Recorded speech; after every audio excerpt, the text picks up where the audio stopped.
আমরা গত 2 দিন বলেছি যে মধ্যপ্রাচ্যে এই যে সংকট চলছে, এখন এইটা নিয়ে আমাদের অনেকেই জানতে চাচ্ছে যে সাধারণ মানুষ যারা, সাধারণ একজন সত্যান্বেষী যে মুসলমান, তারা এই চলমান যুদ্ধ পরিস্থিতিতে মুসলমানদের মধ্যে কোন দলটি সত্য, এটি কীভাবে তারা বুঝবে? এটি যদি আপনি আমাদের দর্শকদের সামনে একটু দয়া করে বলেন। আসসালামু আলাইকুম। প্রথমে আসসালামু সাল্লি আলা মুহাম্মাদিন ওয়া আলা আলি মুহাম্মাদিন কামা সাল্লাইতা আলা ইব্রাহিম ওয়া আলা আলি ইব্রাহিম ইন্নাকা হামিদুম মাজিদ। আল্লাহুম্মা বারিক আলা মুহাম্মাদিন ওয়া আলা আলি মুহাম্মাদিন কামা বারাকতা আলা ইব্রাহিম ওয়া আলা আলি ইব্রাহিম ইন্নাকা হামিদুম মাজিদ। দেখেন, আসল মা আর নকল মায়ের ভিতর পার্থক্য সবাই জানে, স্পষ্ট। এই সম্পর্কে অনেক গল্পও আছে আসল মাকে চেনার।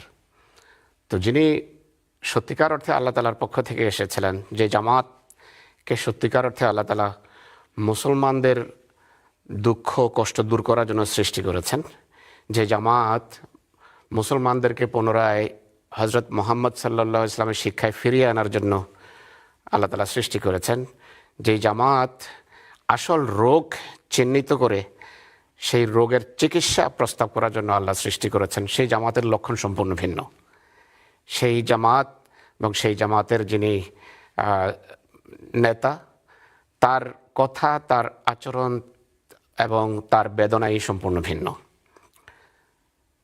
আহমদিয়া মুসলিম জামাতের প্রতিষ্ঠাতা যেহেতু আল্লাহ তালার পক্ষ থেকে এসেছেন, তাই মুসলমানদের সত্যিকার অর্থে পথ তিনি দেখাচ্ছেন, তার খলিফারা দেখাচ্ছেন। মুসলমানদের বেদনার সময় তারা যখন শত্রু কর্তৃক আক্রান্ত, সেই সময় সুস্থ, সঠিক, ব্যালেন্সড, ভারসাম্যপূর্ণ দিক নির্দেশনা একমাত্র আহমদিয়া মুসলিম জামাতের খলিফারা দিয়ে গেছেন বা মুসলিম ইসলাম নিজে দিয়ে গেছেন। এবং মুসলমানদের জন্য সবচেয়ে বেশি ব্যথা এবং বেদনা আল্লাহ তালা যুগে যিনি মাহদি প্রেরণ করেছেন তার হৃদয়ে সেই বেদনা ছিল, যদিও মুসলমানরা ভুলবশত তাকে অনেক কষ্ট দিয়েছে। তার সেই বেদনার কথা তিনি এক কবিতায় উল্লেখ করেছেন, যে শত বেদনা এবং ব্যথা সত্ত্বেও মুসলমানদের প্রতি তার আচরণ কেমন হওয়া উচিত নিজেকে তিনি সম্বোধন করছেন। তিনি বলছেন যে এ দিল তু নিজ খাতিরে ইনো নিগাহদার কাখরে কুনন্দ দাওয়ায়ে হুব্বে পয়ম্বরম, যে জানি আমি শত শত অত্যাচার এবং নির্যাতনে আমার হৃদয়ে জর্জরিত তাদের পক্ষ থেকে, আমার রসুলের উম্মতের পক্ষ থেকে, যাদের জন্য আল্লাহ আমাকে পাঠিয়েছেন। কিন্তু হে আমার হৃদয়ে, এই কথার দিকেও দৃষ্টি রেখো যে এরা তো at the end of the day হজরত মোহাম্মদ সাল্লাহ ইসলামের অনুসারী। তো শত অত্যাচার এবং নির্যাতন সত্ত্বেও যাদের হৃদয়ে ব্যথা, মোহাম্মদ সাল্লাল্লাহু আলাইহি ওয়াসাল্লামের উম্মতের জন্য যার হৃদয়ে ব্যথা, সেই জামাত হলো আহমদিয়া মুসলিম জামাত। হজরত মসিহ মউদ আলাইহিস সালাতু ওয়াস সালাম রচনায় আমরা এটা দেখতে পাই, তিনি বিশেষ করে আরবদের জন্য, প্রিয় রসুল সাল্লাল্লাহু আলাইহি ওয়াসাল্লামের উম্মত, তার জাতি, তাদের জন্য তিনি তার বিভিন্ন পুস্তকে অনেক কিছু লিখে গেছেন, যে আল্লাহ তাআলা আমাকে বিশেষ প্রেরণা, বিশেষ ভালোবাসা দিয়েছেন আমার হৃদয়ে এই আরবদের জন্য। তার খলিফারা সেটি বিভিন্ন জায়গায় উল্লেখ করেছেন, সেগুলো আমি এখন পড়তে গেলে অনেক সময় লেগে যাবে। ইতিমধ্যে অনেক সময় আমরা ইতিমধ্যে কাটিয়েছি এই বিষয়ে। তো ইয়াজুজ মাজুজ দাজ্জালের একটা রূপ, যার কথা মৌলানা সাহেব বললেন, তাদের একটা রূপ হলো ইয়াজুজ মাজুজ। তিনি পড়েছেন যে এই ইয়াজুজ মাজুজের শক্তি, যাদের একটা রূপ হলো তারা ডানেও ফিতনা সৃষ্টি করবে, বামেও সৃষ্টি করবে, ইরানেও হামলা করবে, ইরাকেও করবে, ফিলিস্তিনেও করবে। মুসলমান স্বার্থ যাতে সম্পূর্ণভাবে পদদলিত হয়, ধ্বংস হয়ে যায় এই জাতি, সকল অপচেষ্টা তারা করবে। কিন্তু আহমদিয়া মুসলিম জামাতের ইতিহাস বা মসিমত থেকে শুরু করে সব খলিফার জীবন আমরা এটা দেখতে পাই। কিন্তু বর্তমানে যেই গণ্ডগোল চলছে মধ্যপ্রাচ্যে এবং এর আগে ফিলিস্তিনে যেই নারকীয় কাণ্ড ঘটানো হয়েছে, যেখানে লক্ষ লক্ষ মানুষকে তাদের ঘর থেকে বিতাড়িত করা হয়েছে, বরং লক্ষের কাছাকাছি মানুষকে হত্যা করা হয়েছে, যাদের বেশিরভাগই নিরীহ শিশু এবং নারী। সেই সময়েও যারা নকল মা, তারা অন্যায় বিভিন্ন পন্থা তো অবলম্বন করেছে, কিন্তু সত্যিকার বেদনা কারো হৃদয়ে দেখা যায়নি। কোনো কোনো জায়গায় হালকা আওয়াজ উত্থিত হয়েছে যে তারা মার্চ করলো, বা পাকিস্তানে কোনো কোনো জায়গায় জঙ্গিরা গিয়ে হামলা করার চেষ্টা করেছে, কিন্তু এগুলো একেবারে ইমব্যালেন্সড এবং ভারসাম্যহীন প্রতিক্রিয়া, তাও অতি ক্ষীণ। কোনো আওয়াজ তাদের দেখা যায়নি। একমাত্র আহমদিয়া মুসলিম জামাত অনবরত ক্রমাগতভাবে ইতিহাসের সকল যুগে যখনই মুসলিম স্বার্থ দাজ্জালি অপশক্তির ইয়াজুজ মাজুজি শক্তির দ্বারা আক্রান্ত হয়েছে, তাদের মোকাবেলায় দাঁড়িয়েছেন আহমদিয়া মুসলিম জামাতের খলিফারা। এবং এটি হয়েছে এই জন্য যে এটি আল্লাহ তাআলার সত্য জামাত। তো দ্বিতীয় খলিফার কথা আমি বলি, বিশেষ করে যখন মুসলিম স্বার্থ মধ্যপ্রাচ্যে 1947-এর দশকে যখন মুসলমানদেরকে ফিলিস্তিনিদেরকে সেখান থেকে বের করার ষড়যন্ত্র হচ্ছিল বা ফিলিস্তিনিদের জায়গা অন্যদেরকে দিয়ে দেওয়ার চক্রান্ত চলছিল, সেই সময় আহমদিয়া মুসলিম জামাতের খলিফা হজরত মির্জা বশির উদ্দিন মাহমুদ আহমদ রাদিয়াল্লাহু তাআলা আনহু নিজে বিভিন্ন ডিক্লারেশন দিয়েছেন, নিজে বিভিন্ন খুতবায় ফিলিস্তিনিদের পক্ষে বক্তব্য রেখেছেন এবং পুরো জামাতকে এই কাজে নিয়োজিত রেখেছেন যে তোমরা যেখানে আছো আজকে আমাদের নির্যাতিত ফিলিস্তিনি ভাইদের জন্য তোমরা আওয়াজ উত্তোলন করো। তিনি চৌধুরী জাফরুল্লাহ খান সাহেবকে এই কাজে নিযুক্ত করেছিলেন, যিনি আন্তর্জাতিক এক স্পোক্সম্যান হিসাবে পাকিস্তানের স্পোক্সম্যানও ছিলেন, একইভাবে তিনি ইসলামের স্পোক্সম্যান ছিলেন। তো তিনি সেই কাজগুলো যা করেছেন তা আমি তুলে ধরবো দু একটা এখানে রেফারেন্স সহ। কিন্তু তার আগে খলিফা কি বলেছেন সেটি শুনেন। 1937 সনে ইমাম মাহদি আলাইহিস সালামের দ্বিতীয় খলিফা, আহমদিয়া মুসলিম জামাতের দ্বিতীয় খলিফা হজরত মির্জা বশির উদ্দিন মাহমুদ আহমদ রাদিয়াল্লাহু আনহু, তার হৃদয়ে রক্তক্ষরণ হয়েছে মুসলমানদের দুঃখ এবং কষ্ট দেখে। 1937 সনের 21শে সেপ্টেম্বরে তিনি বলেছেন, ফিলিস্তিনিদের প্রশ্নটি কেবল আরবদের নয়, বরং এটি সমগ্র ইসলামী বিশ্বের প্রশ্ন। যদি আরবরা এই ভূমির উপর তাদের অধিকার হারায় তবে এটি হবে সমগ্র ইসলামের জন্য একটা বড় আঘাত। এই হচপচ কিন্তু অনেক আগে থেকেই চলছিল, 1920-এর দশক থেকেই, যে মুসলমানদের ফিলিস্তিনের আরবদের বিরুদ্ধে ষড়যন্ত্র অনেক দিন থেকেই চলছিল এবং খলিফারা সবসময় সক্রিয় ছিলেন এই অপশক্তির বিরুদ্ধে। 1937 সনের আল ফজল পত্রিকায় এটি 21শে সেপ্টেম্বরের সংখ্যায় তার এই খুতবা থেকে উদ্ধৃত করা হয়েছে। একইভাবে তিনি মুসলিম দেশগুলোকে বলছেন, তোমরা ঐক্যবদ্ধ হও, তোমাদের ঐক্য থাকলে এরা কিছু করতে পারবে না। কিন্তু দুর্ভাগ্যবশত হয়নি। কিন্তু খলিফা বারবার বলে গেছেন সবসময়।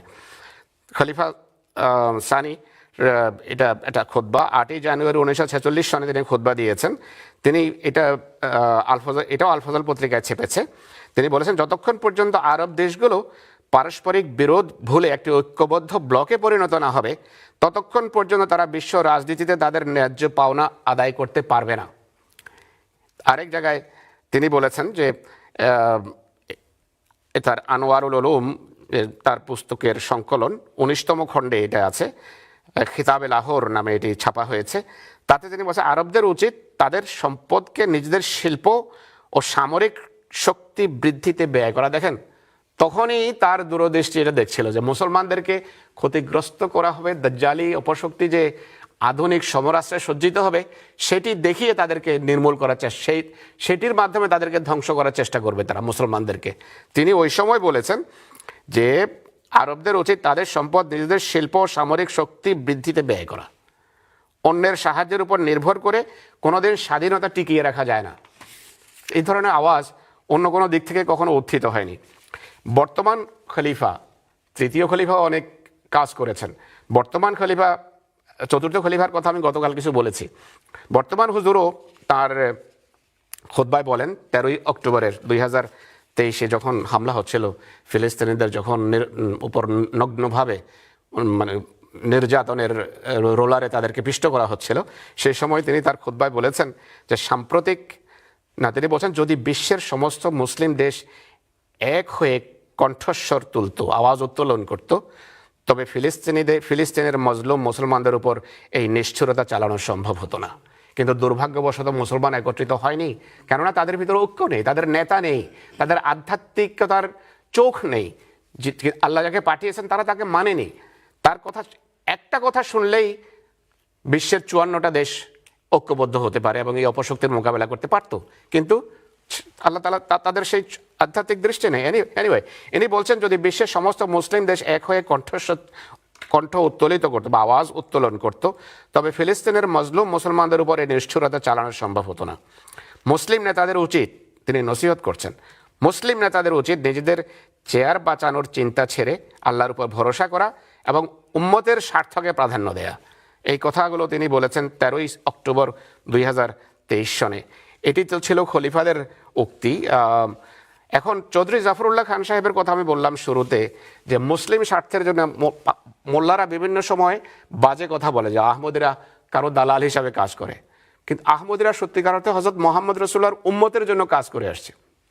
যখন 1947-এ মুসলিম স্বার্থ বিকিয়ে দিয়ে মধ্যপ্রাচ্যে, ফিলিস্তিনে বিশেষ করে একটা আন্তর্জাতিক ষড়যন্ত্র চলছিল ইয়াজুজি মাজুজি শক্তির পক্ষ থেকে, তাদেরকে সেখান থেকে বের করে অন্য এক গোষ্ঠীকে সেখানে বসানোর জন্য, তখন কোনো আওয়াজ তো উত্তোলিত হয়নি আহমদি ছাড়া।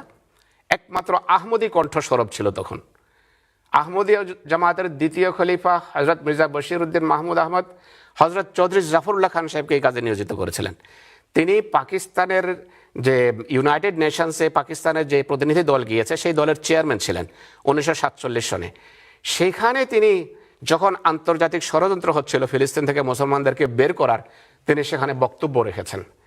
তিনি বলেছেন বড়ই দুঃখজনক বিষয়, তিনি একটা কথা অবশ্যই পরিষ্কারভাবে বলেছেন যে কোনো জাতির উপর অত্যাচার জাতি হিসাবে অত্যাচার হওয়া উচিত না। এই পৃথিবীতে সব জাতির অন্ন বস্ত্র এবং বাসস্থানের অধিকার আছে, সে মুসলমান হোক বা অন্য যে কোনো গোষ্ঠী হোক। তাদের মানে জায়গা না থাকলে তাদেরকে জায়গা দিতে হবে।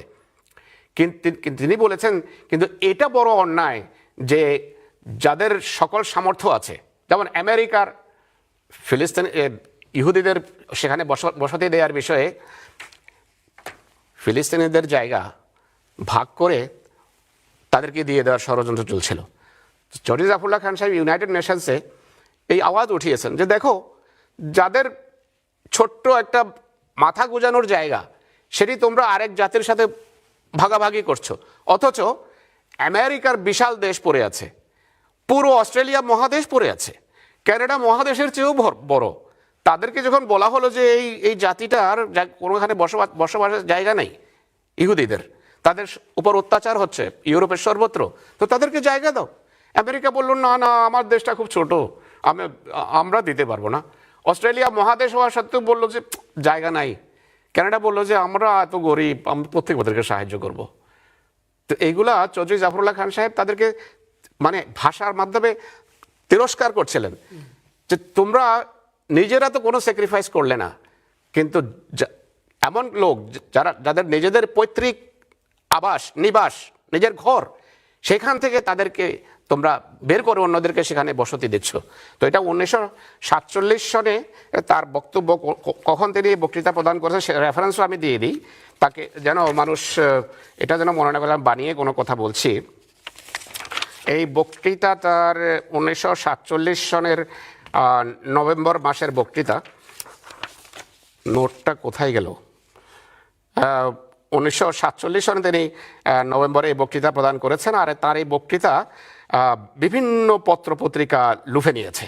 এত জোরালো বক্তৃতা ছিল যে আরব দেশের বিভিন্ন পত্রপত্রিকা, যেমন সেই সময় পত্রিকা ফিলিস্তিন থেকে যে পত্রিকা প্রকাশিত হতো এটার নাম ছিল প্যালেস্টাইন পোস্ট, আজকে সেটি প্রকাশিত হয় জেরুজালেম পোস্ট হিসাবে, খুবই প্রসিদ্ধ একটা পত্রিকা। সেই প্যালেস্টাইন পোস্টের নভেম্বরের এক সংখ্যায় চৌধুরী জাফরুল্লাহ খান সাহেবের এই বক্তব্য সেখানে তুলে ধরা হয়েছে যে মুসলিম কনসান্স নামে এটি প্রকাশিত হয়েছে। পুরো বাক্যটা সামনে আসলে আরও সুবিধা হতো। ইউনাইটেড নেশনসের 126তম সাধারণ সভায় 28শে নভেম্বরে 1947 সালে তিনি এই বক্তৃতা প্রদান করেছেন। কেউ যদি এটি দেখতে চায় জাতিসংঘের সেই অ্যানালসে গিয়ে পুরো বক্তৃতা দেখতে পারে। 30 পৃষ্ঠার এই বক্তব্য সেখানে অন্তর্ভুক্ত করা হয়েছে।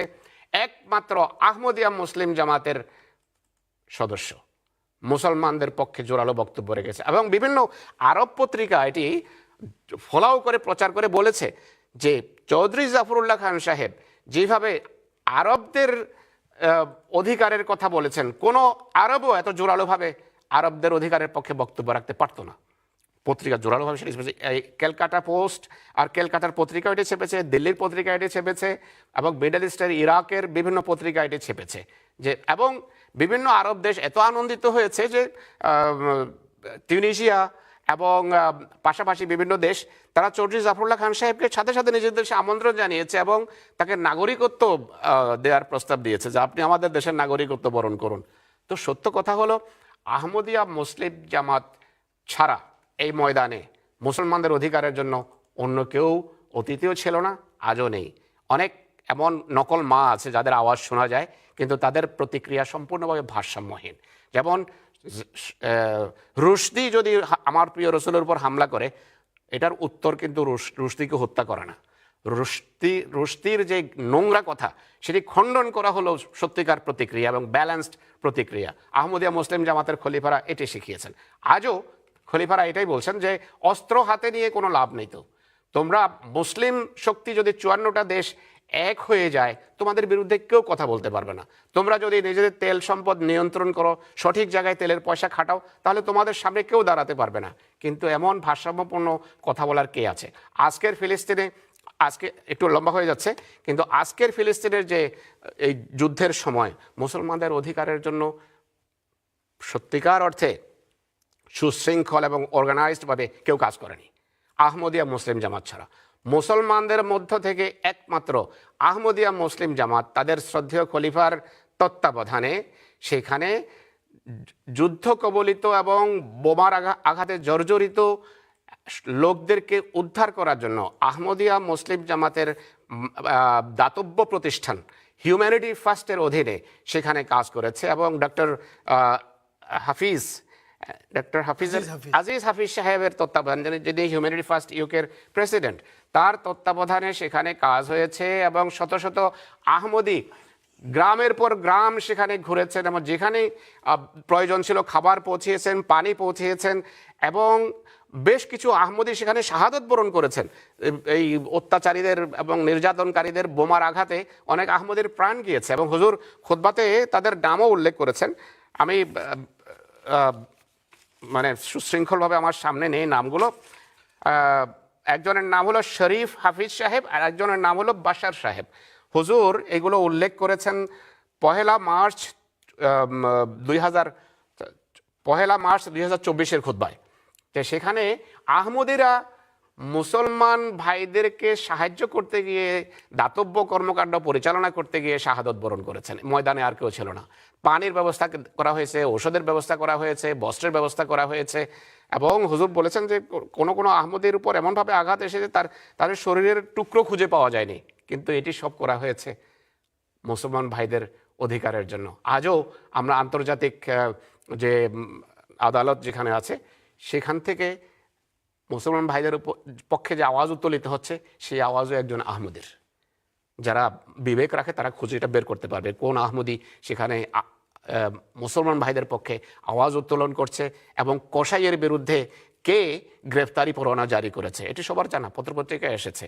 তো সার কথা হলো, সত্য বোঝা কঠিন কিছু না যদি একটু বিবেক খাটানো হয়। ধন্যবাদ আপনাকে মৌলানা সাহেব।